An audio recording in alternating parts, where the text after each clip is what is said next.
I don't know. Sometimes it's all too much. What is? Life. Welcome to Watch Mojo. And today we're counting down our picks for the most intense, profound, or visually stunning moments on Family Guy. Spoiler alert. Well, now you know everything, Lois. Which, of course, means I have to kill you. Number 10. Peter Griffin versus Homer Simpson. It was me. Of course, we were expecting a lot of clever material throughout the Family Guy Simpsons crossover, but nothing like this. The Griffins visit Springfield and run into the Simpsons, but the meeting ends in disaster when the patriarchs do battle. Well, what are you saying? I'm saying the Simpsons suck. Why, you? In a showdown modeled after the famous chicken fights, Peter and Homer brawl in the street, on a school bus, and inside the nuclear power plant before turning into superheroes. And that's not even the end of the fight.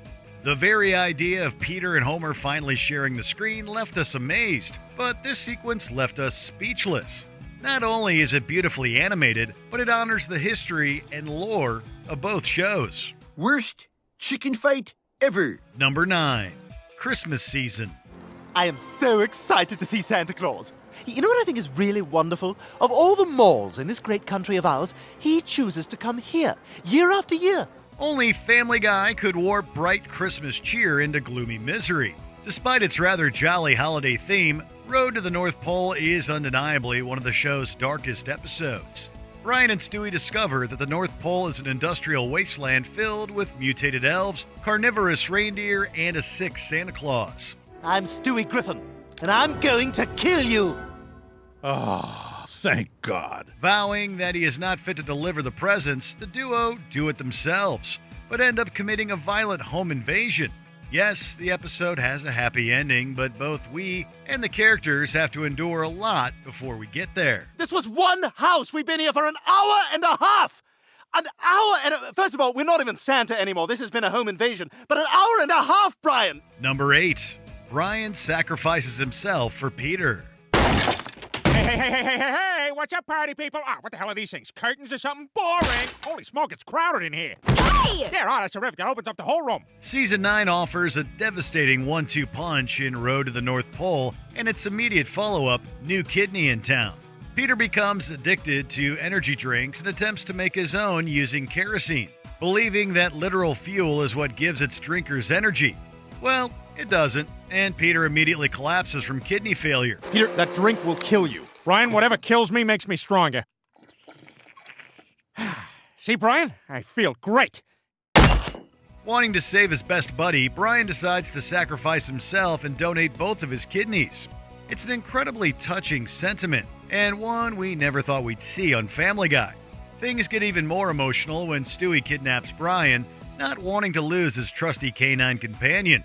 For such a goofy show, this episode packs a lot of heavy material. Look, I've made up my mind, all right? Now untie me. No, I will not. How dare you make plans to abandon me? Number 7.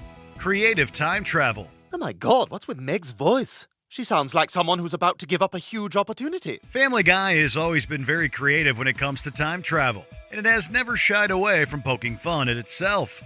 Both combine in amazing fashion with Season 10's Back to the Pilot. Brian and Stewie travel back to January 31st, 1999, the day that Family Guy premiered.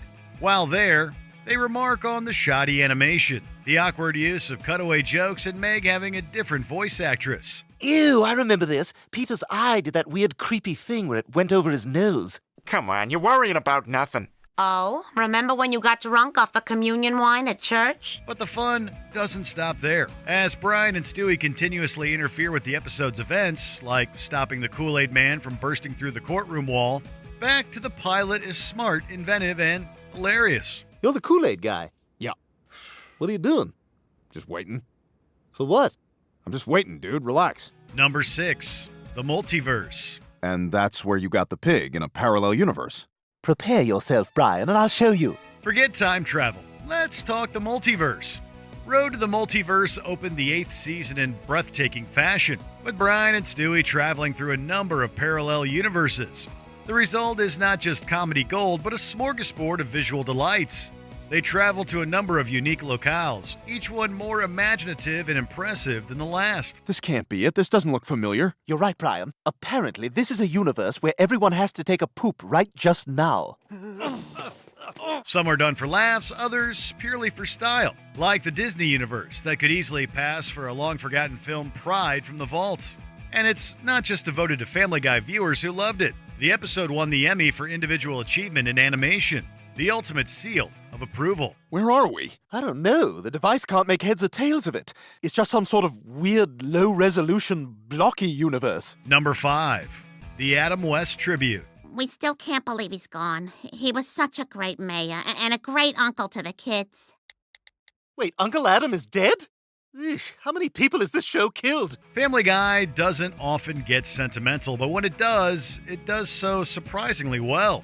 Season 17 closes out with Adam West High, in which the beloved Mayor West passes away.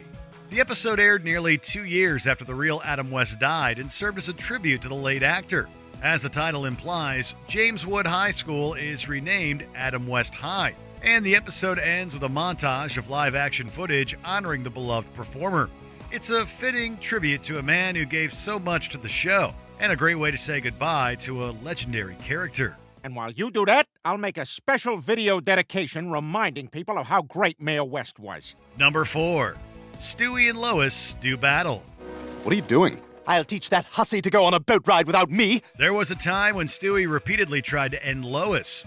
While this subplot has long been abandoned, it was a major driving force of the early seasons and culminated with this 2-part television event. The first half, Stewie kills Lois, seemingly ends the subplot when Stewie takes down Lois with gunfire. What are you doing with a gun? Something I should have done a very long time ago. But Lois survives the attempt and reciprocates, resulting in a battle for the ages.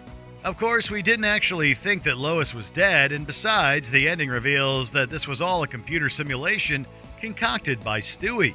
But we still couldn't believe that the show went there. So what you're saying is that what you experienced in the simulation didn't really happen or even matter. Yes, that's correct. So it was sort of like a dream. No, it was a simulation. Number 3, Diane the Killer. What are you saying? I'm saying James Woods isn't the murderer. The murderer is one of us. It's not rare for Family Guy to do themed episodes, and Season 9 opened with a parody of classic murder mysteries, specifically Agatha Christie's And Then There Were None. And like all great murder mysteries, it ends with a startling twist that leaves her jaws on the floor. Oh no, so was I, but I should go. No, I don't think so. Lois discovers that news anchor Diane Simmons was behind the killings, and she in turn is killed by Stewie when she attacks Lois. The twist was great, but what left us truly speechless were the deaths. Unlike other themed episodes, this one took place within the show's actual continuity. You shouldn't have stopped to say hi to me. You would have lived longer. God, why do I ever try to be friends with other women? Number 2, Stewie loves Brian. Was kind of saving it, but what the hell, right? Saving it for what? That's not important. The dog and the baby have always been a popular duo, and they are often the subjects of their own storylines. Brian and Stewie is an experimental chapter of Family Guy, without cutaways but with a heavy dose of drama. The titular characters undergo significant development, with Brian revealing some dark secrets and Stewie coming into his own as a friend and companion. In a surprisingly tender moment, the baby admits that he loves Brian and would be lost without him. Maybe even deeper than that. I love you. It's always a shock when Family Guy plays sentimental, and it's even more of a shock hearing it come from Stewie of all people.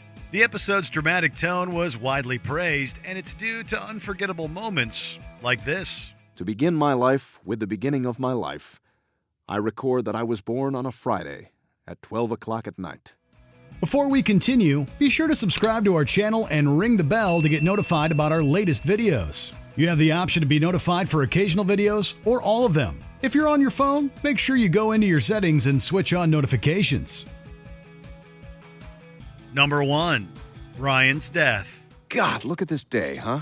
You know, usually I'd be sitting inside writing, you'd be working on one of your machines, but here we are enjoying it. This show had us going for a while.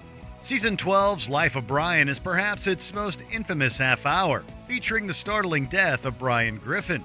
The dog is hit by a car while playing street hockey with Stewie, and he later dies in the hospital after saying goodbye to the family. Stupid street hockey.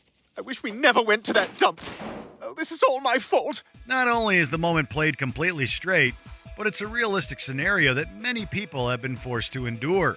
The episode ends with the Griffins adopting a new dog, leading some viewers to believe that he was permanently gone. Of course, that wasn't actually the case, as Stewie brings him back to life just 2 episodes later. You're alive, my friend! What? Of course I'm alive. What the hell's going on here? Brian, that car killed you. And when it did, a little part of me died as well. Did any of these moments leave you speechless? Let us know in the comments below. You know what I want for Christmas? I want my friend back. Did you enjoy this video? Check out these other clips from WatchMojo, and be sure to subscribe and ring the bell to be notified about our latest videos.